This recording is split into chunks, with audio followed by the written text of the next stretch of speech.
Magandang araw mga bata! Ngayon ay magkakaroon tayo ng bagong paksa, ng epekto ng katangiang pisikal ng Timog Silangang Asya sa pamumuhay ng mga tao. Ngunit bago ang lahat ay ating munang subukan kung kayo ay may natatandaan sa ating nakaraang aralin tungkol sa katangiang pisikal ng Asya. Ating subukan. Una, ito ay tumutukoy sa pag-aaral ng katangiang pisikal ng daigdig. Ang tamang sagot ay heograpiya. Pangalawa, ano ang tawag sa malaking masa ng lupain sa mundo? Okay, ang tamang sagot ay kontinente. Pangatlo, ano ang pinakamalaking kontinente sa sukat at populasyon? Tama, ang tamang sagot ay Asya. Pang-apat, ano ang tawag sa yugto ng kaunlaran ng isang lipunan? Ang tamang sagot ay kabihasnan. At panglima, ano ang tawag sa isang malawak na zona kung saan madalas nagaganap ang paggalaw ng lupa at pagputok ng mga bulkan? Correct! Ang tamang sagot ay Pacific Ring of Fire. Ngayon ay handa na ba kayo? Sige, simulan na natin. Mahalaga ang bahaging ginampanan ng iba't ibang uri ng topografiya, klima, vegetation cover sa pamumuhay at kabuhayan ng mga tao sa rehiyon. Ito ay nagkakaloob ng pagkain, tubig tabang, masaganang taniman, transportasyon, libangan at iba pa. Ngunit paano ba talaga nakaaapekto ang katangiang pisikal ng isang lugar sa pamumuhay ng mga tao? Okay, sa larawan ay makikita ninyo ang isang ilog, sakahan at klima. Ngayon ay isa-isahin natin kung ano ang bahaging ginagampanan ng mga ito sa ating mga tao.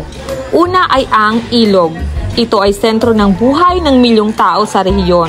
Ito ay nagkakaloob ng pagkain, tubig tabang, masaganang taniman, transportasyon, libangan at iba pa.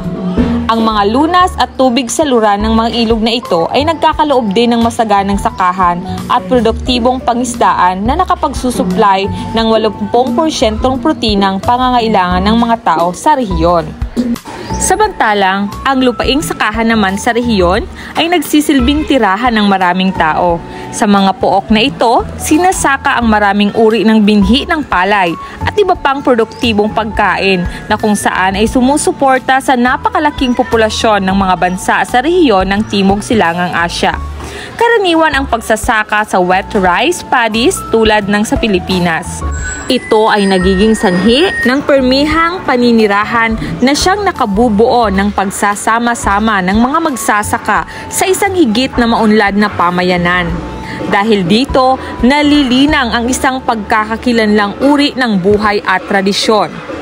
Isunod natin ang klima. Alam nyo ba na malaki ang kinalaman nito sa nagiging uri ng pamumuhay ng mga tao sa rehiyon?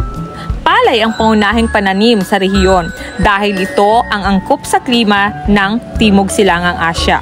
Pinatutunayan nito na ang produksyon ng tanim ay naaayon sa klima ng isang lupain. Gayonpaman, may mga pagkakataon din namang nagagawa ng paraan ng mga tao na makawala sa restriksyon o limitasyong maaaring idulot ng klima sa mga pananim sa isang pook. At dahil nabanggit na nga ang klima, halina't ating talakayin ang klima sa Timog Silangang Asya. Ang Timog Silangang Asya ay isang subrehiyon ng kontinenteng Asya na binubuo ng mga bansang geographical na sa timog ng China, silangan ng India, kanluran ng Bagong Guinea at hilaga ng Australia. Ang klima sa rehiyong ito ay karaniwang tropikal. Mainit at mahalumigmig sa loob ng isang buong taon.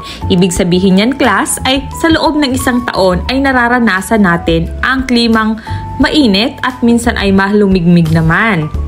O ang tinatawag nating taglamig at tag-init. Katulad ng sa tag-init, sa summer, at sa taglamig naman tuwing Agosto hanggang Desyembre. Ngayon naman ay talakayin naman natin ang tungkol sa vegetation cover ng Asya.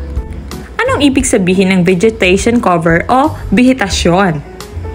Ang vegetasyon o vegetation cover ay tumutukoy sa iba't ibang uri ng pananim na nakabalot sa lupain ng daigdig, katulad ng makikita ninyo sa video.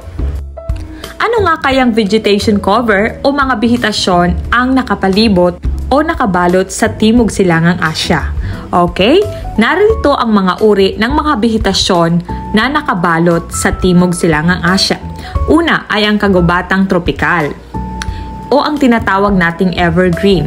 Ito ay kakikitaan ng magkakaibang taas at uri ng puno at halamang kabilang sa Dipterocarpiciaceae. Ang uri na ito ng mga vegetasyon ay matatagpuan natin sa mga bansang Cambodia, katimugan ng Vietnam, Thailand at Pilipinas. So yan ang mga punong matatagpuan natin sa kagubatang tropikal o evergreen. Ang ikalawang uri naman ng vegetasyon sa Timog Silangang Asya ay ang kagubatang deciduous o makakakitaan ito ng mga punong teak na kapansin-pansin matatagpuan sa ating bansang Pilipinas. So nariyan ang larawan ng mga puno ng teak. Okay.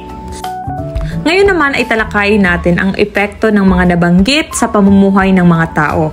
Unahin natin ang klima. So alam naman natin ang klima ay ang panahong nararanasan natin sa loob ng mahabang panahon. At paminsan-minsan, ito ay nagdudulot ng pinsala sa rehiyon at sa buhay ng mga tao rito. Okay, so, di ba pag may bagyo, maraming namamatay at maraming ari-ariang napipinsala, lalo na kung ito ay napakalakas. So, ang matinding bagyo sa rehiyon ng Timog Silangang Asya ay karaniwang tumatama tuwing buwan ng Agosto hanggang Setyembre. At ayon sa Philippine Atmospheric, Geophysical and Astronomical Services Administration o PAG-ASA, ang pinakamatinding bagyong tumama sa Pilipinas ay ang bagyong Yolanda noong Nobyembre 2013. Ito ay nagdulot ng pagkasira ng kabahayan, mga gusali at ari-arian na nagkakahalaga ng 95.5 bilyong peso at ikinamatay ng humigit kumulang na 6,300 tao. Ngayon ay tumungo naman tayo sa global warming. So, di ba, pag sinabi natin global warming, ito ay ang pag-iinit ng temperatura ng daigdig. So, ang pagtaas naman ng temperatura ay nagiging sanhi ng pagbaba ng kapasidad ng mga magsasaka na magtrabaho sa palayan. Dahil dito, bumababa ang produksyon at supply ng pagkain sa rehiyon. So dahil nga ang Timog Silangang Asya ay nasa parte o bahagi ng Pacific Ring of Fire, so maraming mga bulkang aktibo na kung saan ay pumuputok ito at nagdudulot ng pinsala sa mga lugar sa rehiyon. Ang pagputok ng aktibong bulkan o paggalaw ng mga fault zone at manaka-nakang paglindol ay nagdadala ng takot o pangamba sa tao sa rehiyon.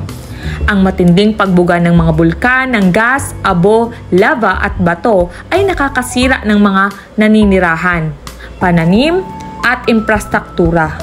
Higit sa lahat, ito ay nakamamatay at nagiging sanhi ng pagkakasakit ng maraming tao. Katulad na lamang ng pagputok ng Mount Pinatubo ng 1991, na kung saan ay nagdulot ng lagim at hinagpis sa mga taong nakatira malapit sa lugar. Maraming namatay at nasirang ari-arian dahil dito. So, tunghayan natin ang video.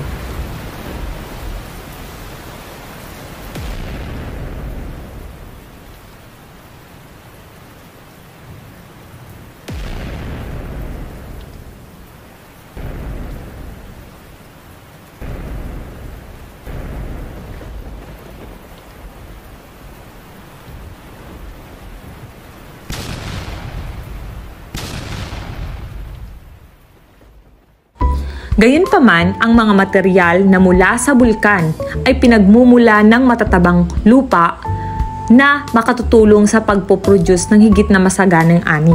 Ito ay nililinang ng mga magsasaka at hinahalo sa lupa upang magkaroon ng masaganang ani. Ang init na nagmumula sa bulkan ay nagdudulot din ng enerhiyang geothermal o init na nagmumula sa ilalim ng lupa. Maliban sa ating paksang tinalakay, ay bibigyan ko rin kayo ng mga termino para sa dagdag ninyong kaalaman. Una nga ay ang biodiversity. So ito ay ang pagkakaiba-iba at katangi-tanging anyo ng lahat ng buhay na bumubuo sa natural na kalikasan. Sunod ay ang siltation. Ito ay tumutukoy sa parami at padagdag na deposito ng banlik na dala ng umaagos na tubig sa isang lugar. Tingnan ninyo guys ang larawan. Yan ang example ng siltation. Sunod ay ang red tide. Ano nga bang red tide? So, ito ay sanhi ng mga dinoflagellates na lumulutang sa ibabaw ng dagat. Ayan, pag namumula yung dagat, ibig sabihin ay bawal kumain ng anumang pagkain mula sa dagat dahil maaari kang malason dahil sa red tide o dinoflagellates. Siyempre, isunod naman natin ang ozone layer. Ito ay isang suson sa stratosphere na naglalaman ng maraming konsentrasyon ng ozone. Ayan, tingnan niyo guys, yan ang ozone layer natin na kapag nasobrahan na sa init ay unti-unti siyang nabubutas at tayong mga tao ay maaaring magkaroon ng sakit dahil sa sobrang init ng araw. Kaya kinakailangan huwag tayong basta-basta na lang nagsusunog ng mga basura natin. Pangalagaan natin guys ang kapaligiran. Okay, sana ay may natutunan kayo sa ating tinalakay na paksa. Sa muli, ito ang inyong kahistorya teacher Tetay. Maraming salamat!